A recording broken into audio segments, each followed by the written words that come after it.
इस प्रोग्राम के स्पॉन्सर है स्वागत अदरक लहसुन और मसाले 100% pure and hygienic.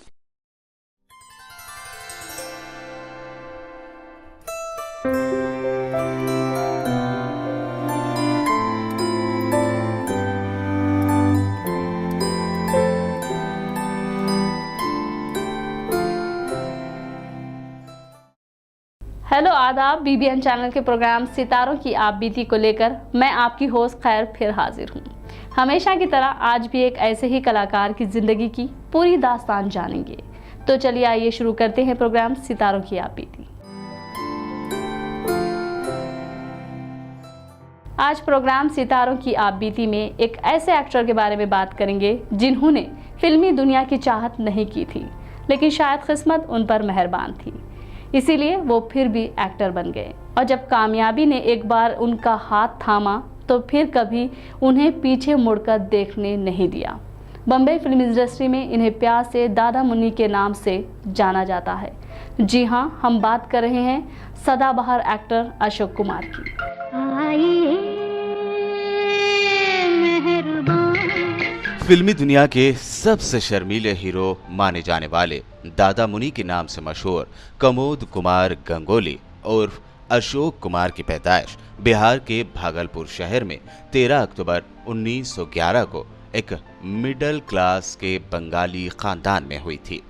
Ashok Kumar ने अपनी इब्तिदाई तालीम खंडवा शहर से मुकम्मल की।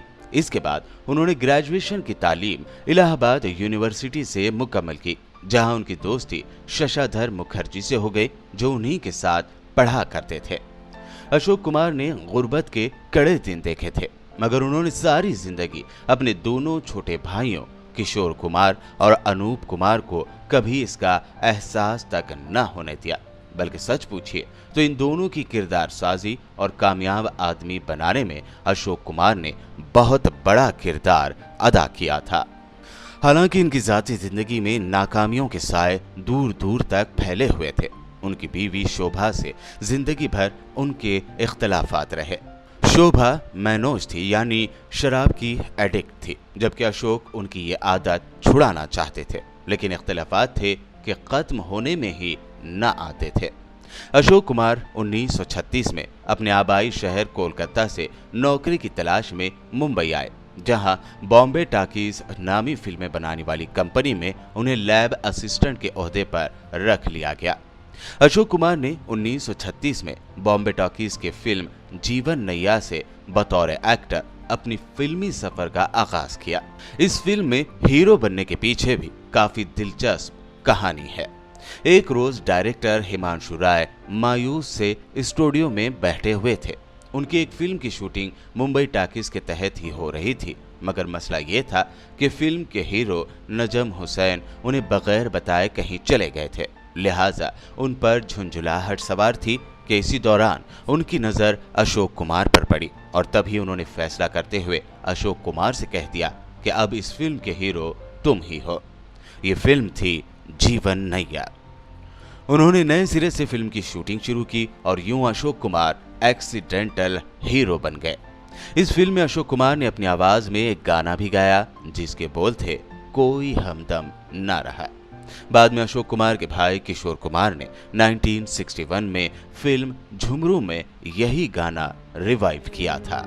न रहे कोई हमारा। आप सोच रहे होंगे कि अशोक कुमार हीरो बन गए तो उनके घर वालों ने बड़ी खुशियां मनाई होगी और अशोक कुमार की जिंदगी एकदम खुशहाल हो गई होगी, लेकिन ऐसा हरगिज नहीं है।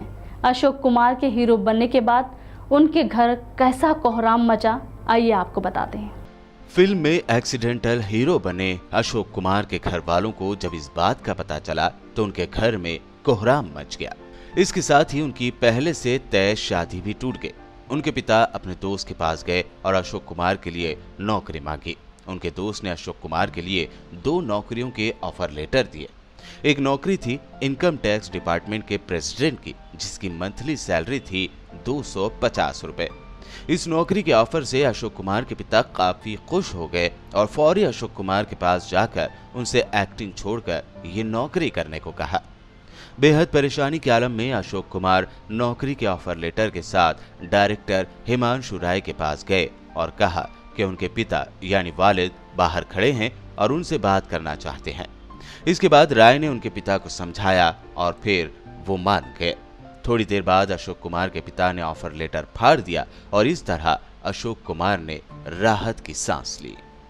अगरचे अशोक कुमार बहुत ज़्यादा खूबसूरत नहीं थे और ना ही उनमें हीरो जैसी कोई खूबी थी, मगर एक बार काम शुरू किया तो कामयाबी उनके कदम चूमती चली गई और अगले 50 सालों तक फिल्मी आसमान पर छाए रहे।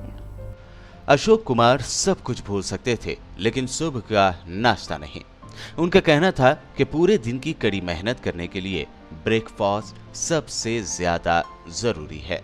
बॉलीवुड अदाकार अशोक कुमार की छवि अगरचे एक सदाबहार एक्टर की रही है, लेकिन बहुत कम लोगों को मालूम होगा कि वो फिल्म इंडस्ट्री के पहले ऐसे एक्टर रहे जिन्होंने एंटी हीरो का किरदार भी अदा किया था। 1940 की दहाई में अदाकारों की इमेज रिवायती एक्टर की होती थी जो रोमानी यानी रोमांटिक और साफ सुथरे रोल किया करते थे। साल 1939 यानी 1939 में आई फिल्म आंगन, बंधन और झूला में अशोक कुमार ने लिली चटनीस के साथ काम किया। इन फिल्मों में उनकी कारकर्दगी को नाजरीन ने बहुत पसंद किया। अशोक कुमार फिल्म इंडस्ट्री के पहले ऐसे एक्टर रहे जिन्होंने अदाकारों के रिवायती स्टाइल को तोड़ते हुए फिल्म किस्मत में एंटी हीरो का किरदार अदा किया था। हिंदी फिल्म इंडस्ट्री में सबसे ज्यादा कामयाब फिल्मों में बॉम्बे टॉकीज की साल 1943 में फिल्म किस्मत में अशोक कुमार ने ये एंटी हीरो का रोल निभाया था।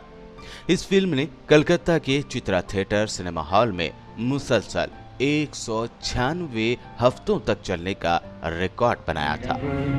सो रहा है मेरा बुलबुल, सो रहा है।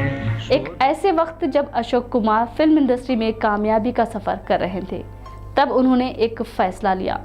वो फैसला था खुद की प्रोडक्शन कंपनी शुरू करने का।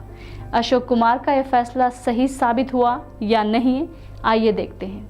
50 की दहाई में बॉम्बे टॉकीज से अलग होने के बाद उन्होंने अपनी ही प्रोडक्शन कंपनी शुरू की।